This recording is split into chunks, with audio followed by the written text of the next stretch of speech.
kweli utakufa. Hezekia kageuka kisha katazama ukuta.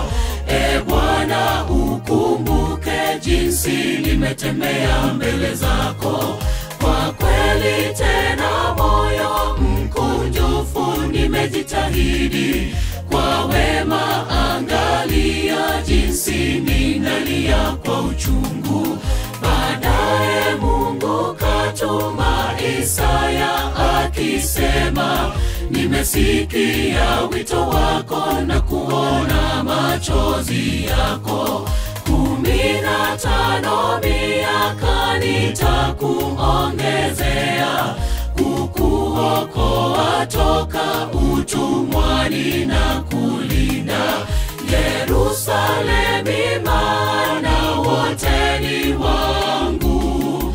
Jukumu lako sasa ni kushukuru. Uwakili wako ni vipi ndugu, utamuonyesha Yehova nini? Wakati wako ukifika, je, utaweza kusema ulitenda mema mbele ya kerabuka, mazuri hata na upendo?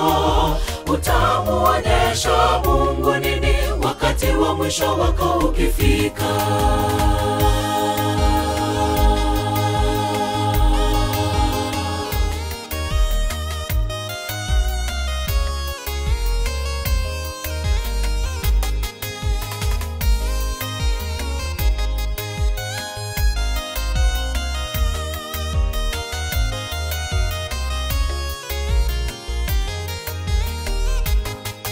Maisha ya manabii, tazama mmoja mmoja, kuanzia yule wa mwanzo hadi nyakati zetu.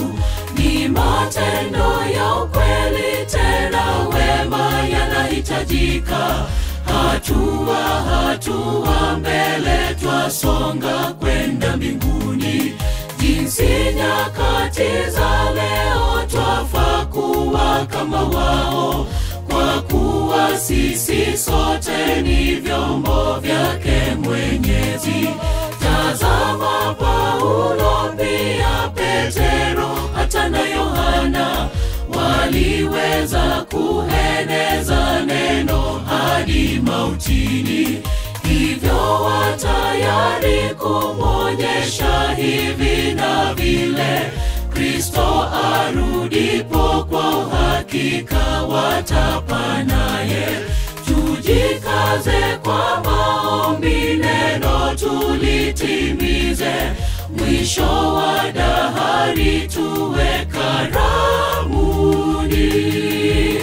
Uwakili wako ni vipi ndugu, utamuonyesha Yehova nini? Wakati wako ukifika, je, utaweza kusema ulitenda mema mbele ya kerabuka, mazuri hata na upendo? Utamuonyesha Mungu nini wakati wa mwisho wako ukifika? Uwakili wako ni vipi ndugu, utamuonyesha Yehova nini? Wakati wako ukifika, je, utaweza kusema ulitenda mema mbele ya kerabuka, mazuri hata na upendo? Utamuonyesha Mungu nini wakati wa mwisho wako ukifika? Uwakili wako ni vipi ndugu, utamuonyesha Yehova nini?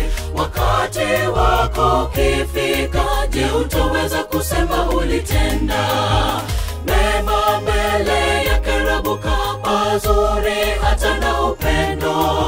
Utamuonyesha Mungu nini wakati wa mwisho wako ukifika?